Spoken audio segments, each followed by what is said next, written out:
All right, hello and welcome. I'm going to be doing a little bit of tapping into your specific person's energy. I want to see what's going on with them. We're going to get some vibes as to what is happening in the connection. We want to see kind of where they are, where you are. I specialize in twin flame connections, so that's mostly what we're going to be tuning into. We're going to be finding some of that. So before I get into it, I do want to go ahead and just clear the space. I'm a light language channel, so I bring through light language just to clear the space, set the intention, and to move into a little bit more of a sacred space before we begin. Horia se ande ondia bara soria te ande ambara sum baria soria tukora mara sia te la halambara hey rum sayam.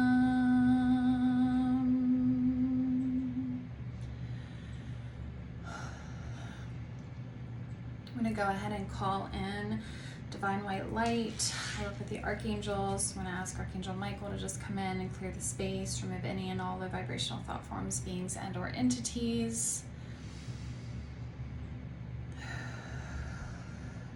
Just going to go ahead and set the intention that all messages received for today are for the highest good of the collective, for the highest good for you, the viewer. We're going to go ahead and declare that this message is going to find all of the right people. You're going to know within minutes of watching this if it's for you, and you're going to receive clarity. You're going to know that you are divinely guided by being able to come across this message today. Okay, so let's go ahead and start breaking this down, see what we've got. Okay, Queen of Cups, Queen of Pentacles,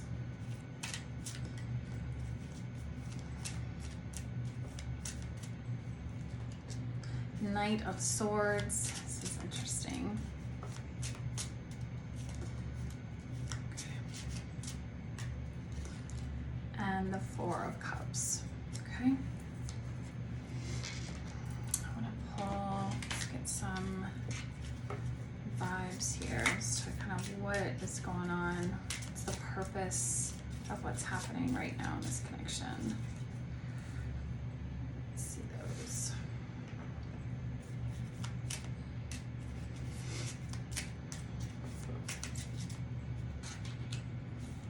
Got two here. Okay. Yep, definite twin flame vibes coming through.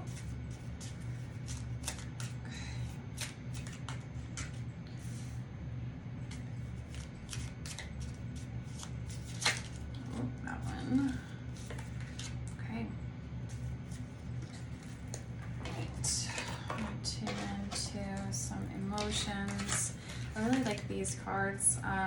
They are kind of big though, they're hard to shuffle, but they are very helpful for kind of connecting with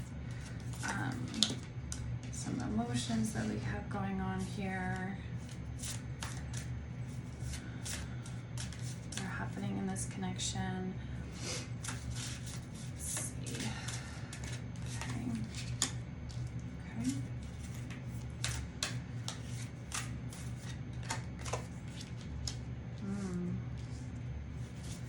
Okay, this is interesting. We have, so with this banana card, I don't know how easily we can see this, but I was noticing this duality card coming out. There is a lot of duality energy here. The Queen of Cups and the Queen of Pentacles, that's water and earth energy, you know, so there's some, that to me right there said duality. This is going to be for the feminine, kind of a calling into the need of needing to like incorporate, right? Needing to take that feminine energy, moving that into like a fluid connection with our more masculine energy. So the Queen of Pentacles represents like a little bit more masculine energy, right? It's a little bit more grounded. So the masculine, when we think about the masculine, naturally they are supposed to be more grounded, secure, stable, provide a good foundation, that kind of energy. So the Queen of Pentacles kind of has that vibe to her. She's got a little bit more of that like grounded security. She kind of takes care of herself, kind of single mom vibe there. So if there's any single moms that are watching this, that is connecting to you. So what I'm getting with that connection right there is that there definitely needs to be some work from the feminine on kind of incorporating both masculine and feminine energies into themselves. Because when we are fighting our own duality, right, for these mirroring relationships, it can be very difficult for us to be able to have a union with someone that is opposite, right? So if we're in the feminine energy, we're going to struggle to have a relationship, a connection with a masculine if we are too much in our masculine energy. Okay, so let me tune into this a little bit more. Okay, so we're going to start here. I like to get kind of like an overview, overall feeling for what's happening right now. So again, Queen of Cups, Queen of Pentacles, I'm really feeling that very, very strongly, that there's this call for the feminine to start tuning a little bit more into finding that balancing. So we might have some that come across this and are watching this, and they find that they're a little bit too much in the feminine energy of feeling, the word that I'm getting is helpless, feeling like they are not able to do it on their own. They're not able to complete their mission. They're not able to move forward without that masculine. And then there's also, on the other hand, right, we have the ones that are a little bit more, what I'm getting is like the snake archetype energy, where it's like, I don't need a man, I can do this on my own, you know, forget them and their healing, you know, whatever, that kind of vibe too. So we've got kind of like that pendulum swing, the opposite spectrums for both of these. And there's definitely an energy here of needing to kind of find that balance, that inner balance within ourselves, because this is something that's causing a blockage here. So the Knight of Swords, kind of with that charging in energy, this is so interesting because there's a lot of contrasting, right? A lot of contrast with this. So Knight of Swords is charging in. Four of Cups is saying we need to be more reflective, right? We need to spend time in meditation. We need to kind of put a hold on this. So what I'm getting from these cards so far right here is a message really of, before moving forward, before trying to make our connection manifest, we need to be spending more time within ourselves.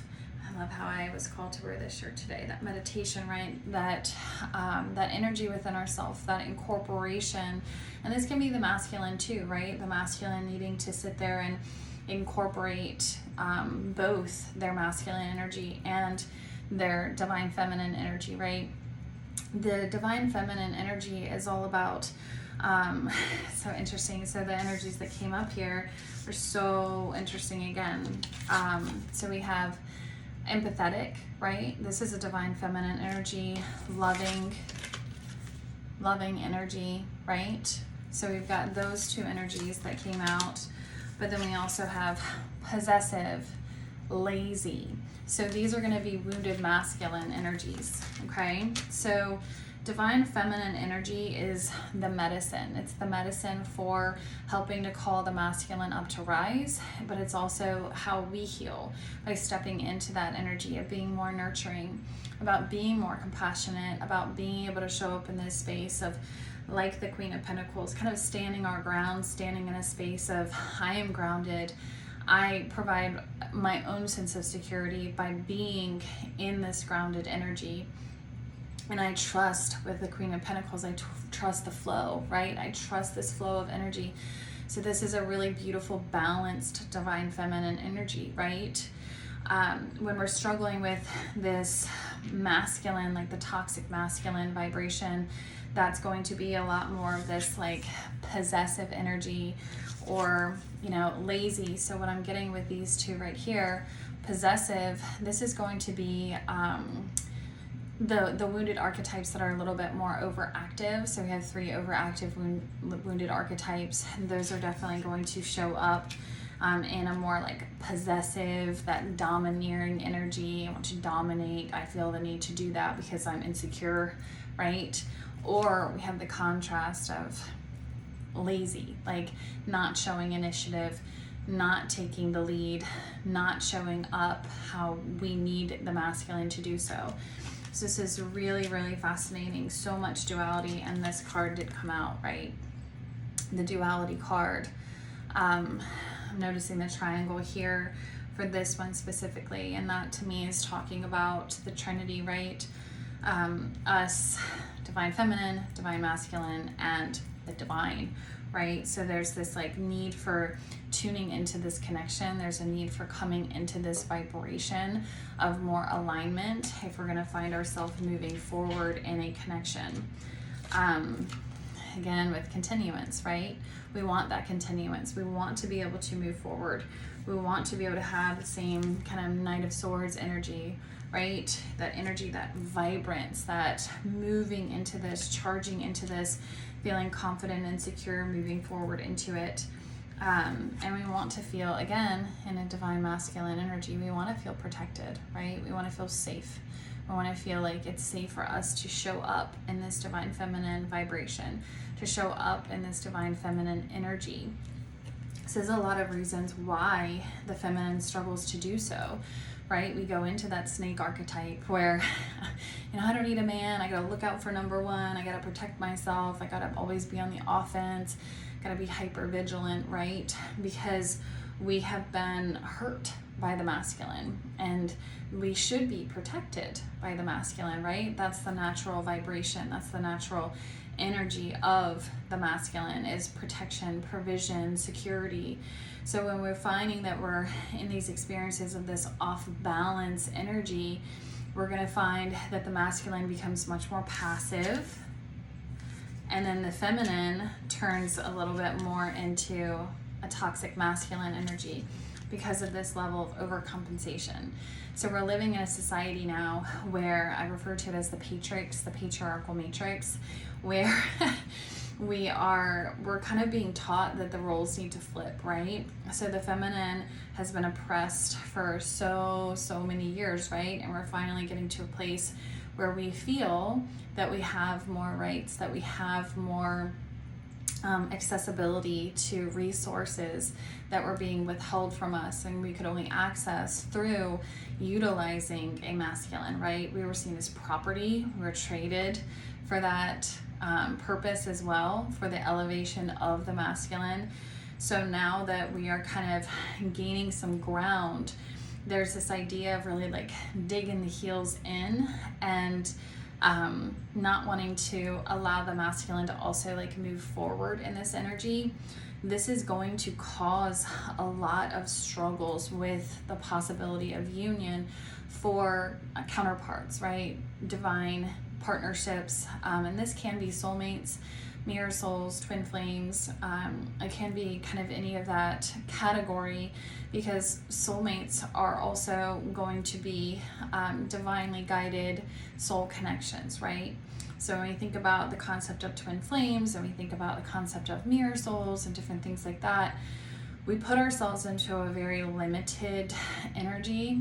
This is something I teach a lot about with the twin flame coaching that I do, where we have to realize that the twin flame concept has gotten very skewed over the years because of, again, the patriarchy putting this kind of idea and limit on this concept, right? That there's only one, right? And what's happening from that is there's this imbalance coming through with the feminine, because it's mostly feminines, right? Let's be real. It's mostly feminines who are severely committed to their twin flame union, right? And so when they feel that recognition for that twin flame soul, they tend to allow themselves to stay in a more limited, toxic relationship. And this was intentional. This has been intentional, okay? So we have to realize that as divine beings, we are all connected with the same soul. So this teaching that it's one soul that's been split, we have to recognize the reality that we all have one soul. We are all one part of this divine being that is the universe. It would be like, you know, having an ocean, right? And then taking buckets of water out and then be like, oh, well, these two, because we're splitting those two, you know, those are the only two that belong together. When we realize it's all just ocean water, right? It all just came from the ocean. It's all the same. So this is, man, we got so many knights coming out here. Here it is. And the King of Pentacles, there he is. Okay, so again, Queen of Pentacles, King of Pentacles, the Knight of Cups. We have the Queen of Cups, right? So we've got more of this duality energy that's coming out here. It's like you can't make this stuff up, right? So it's very fascinating to see that. But going back into the teaching moment, we have to understand that there isn't this like limited concept, right? We can be in this space of having that connection, right? We have this connection with this individual and they do awaken us. We do feel that massive activation. We feel that connection that we've been waiting to feel. But sometimes that's all it was for, right? And I get that feels very like disappointing and uneventful. But the goal is not the union. The goal is the healing. The goal is the elevation. The goal is the expansion. This is what that whole experience is about. So when we stay fixated on the union, we keep ourselves compressed, oppressed, right, in this energy, because we're waiting. We're putting our happiness on an outside source, thinking, oh, I'll feel fulfilled once we're able to be in union, and once this is able to happen, I can then do this and I can do that, etc. And the reality is your purpose, wholeness, right? That just came out. Your purpose is to find this union within yourself. So it's funny because my intention was a little bit to tap into the other person, but today's spirit is saying you're that other person today.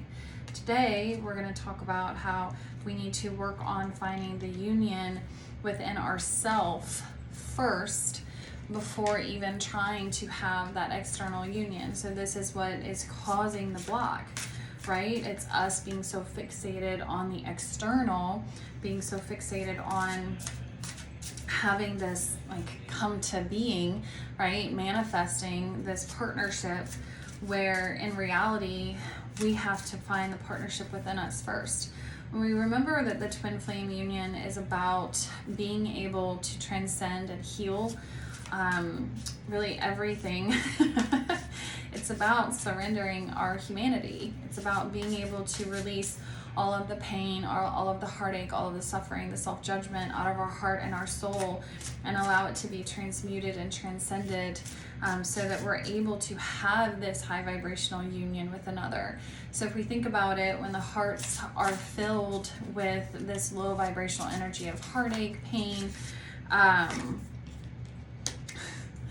we're not going to be able to have a heart that is a vibrational match to this explosive divine union feeling, sensation, and energy, right?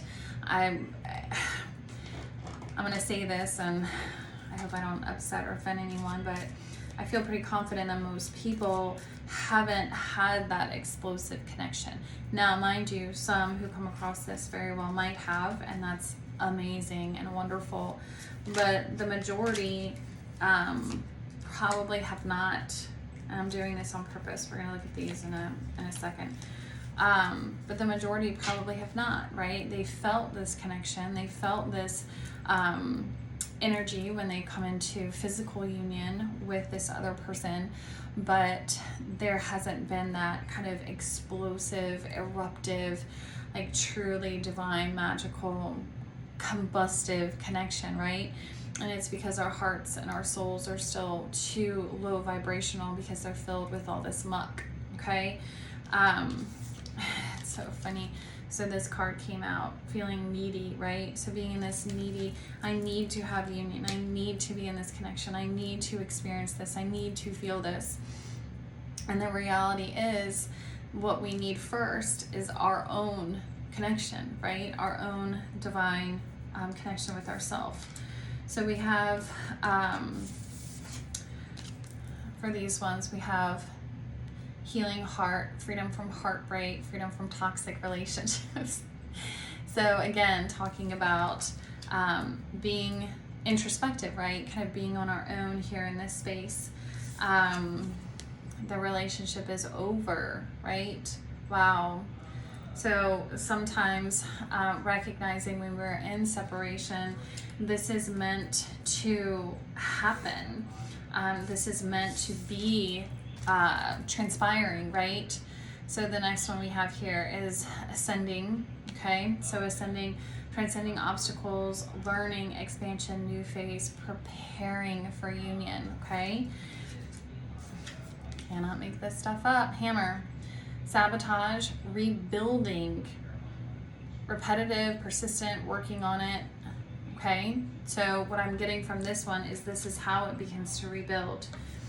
And then this was the last one that came out. This is how it begins to evolve, right? This is how it's going to grow into that next phase. This is how that union between two physical beings is going to be able to happen and going to be able to come into being. So what we're doing with this reading here is we're being called into our own healing. We're being called in to finding that sense of connection with ourself, that sense of unity and divine union within our own being.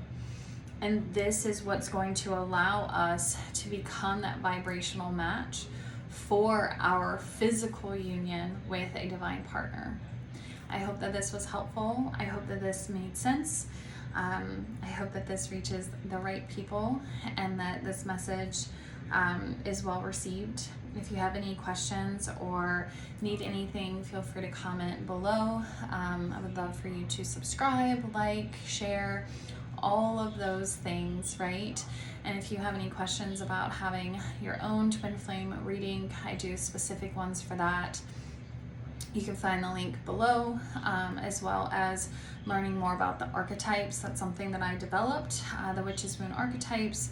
I developed those. I teach on those a lot because it's very, very helpful, right, to understand what our own wounded archetype is, what our partner's wounded archetype is, even, you know, our friends, family, parents, children, all of those things. Understanding this can be very, very helpful for us to start having more loving connections with others and to be able to grow in those unions. So you can find the information for that as well down below. I will talk to you guys soon. Thank you for joining me, and namaste.